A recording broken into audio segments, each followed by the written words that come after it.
Ready? Yes, start.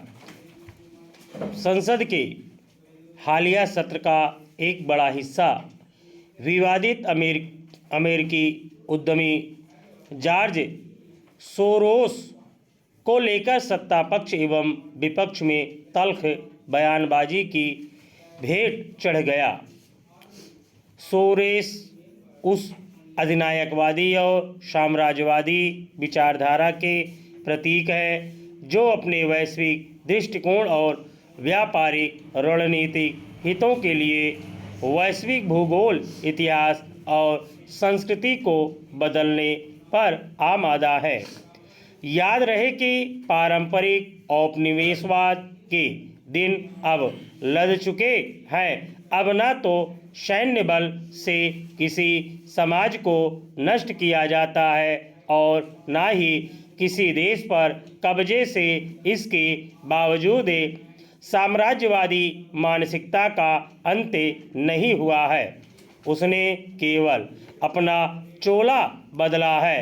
अब इसके हथियार सांस्कृतिक, सामाजिक, मजहबी और आर्थिकी पर गढ़ा जाने वाला नैरेटिव है। विदेशी ताकतें लक्षित देशों में बिकाऊ लोगों की एक फौज खड़ी करती है। जो लोग इशारा मिलते ही उनके बनाए नैरेटिव पर अपने देश को विरूपित करना शुरू कर देते हैं, इससे माहौल बिगड़ना शुरू हो जाता है।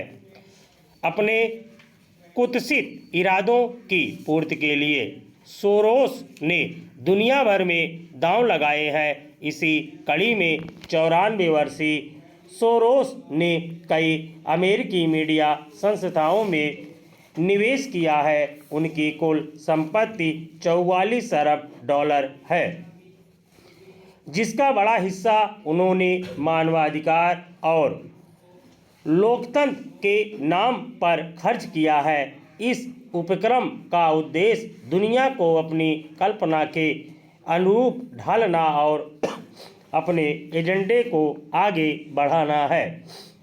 यही कारण है कि सोरोस पर दुनिया के कई देशों की राजनीति और समाज को प्रभावित करने का आरोप है।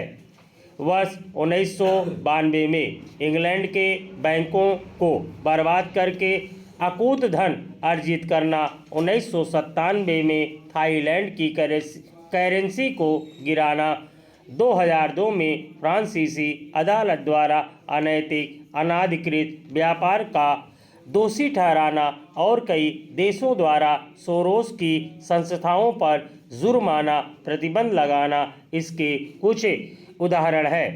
सोरोस और उनकी संस्था अपने नापाक एजेंडे की पूर्ति के लिए अक्सर समाज सेवा और परोपकार का मुखौटा लगाए रहते हैं। भारत सहित तमाम देश विदेशी ताकतों के व्यापक हस्तक्षेप के भुक्तभोगी रहे हैं। इसके प्रभावों की गहन पड़ताल भी हुई है। राजनयिक नरेंद्र सिंह सरीला ने अपनी पुस्तक विभाजन की असली कहानी में लिखा कि अंग्रेजों ने दुनिया के इस हिस्से में अपनी पकड़ मजबूत करने के लिए भारत का विभाजन करके इस्लामी पाकिस्तान को जन्म दिया था। इसके लिए अंग्रेजों ने भारतीयों का ही उपयोग किया। अब सोरोस जैसे लोग भी उसी काम में लगे हैं। बीते दिनों सीरिया में जो हुआ वह किसी से छिपा नहीं। उससे पहले बांग्लादेश भी नाटकीय घटनाक्रम का साक्षी बना। यह सब विदेशी शक्तियों के हस्तक्षेप और संघर्ष का परिणाम रहा। ऐसे में सोरोस का भारत के आंतरिक मामले में बार बार दखल देना और उन्हें मिल रहा प्रत्यक्ष परोक्ष भारतीय समर्थन हमें इतिहास के काले पन्नों की ओर ले जाता है। क्रूर आक्रांता औरंगजेब की मृत्यु के बाद भारत में मुगल शासन कमजोर पड़ा तो मराठा परचम अटक से कटक तक लहरा रहा था। स्टॉप।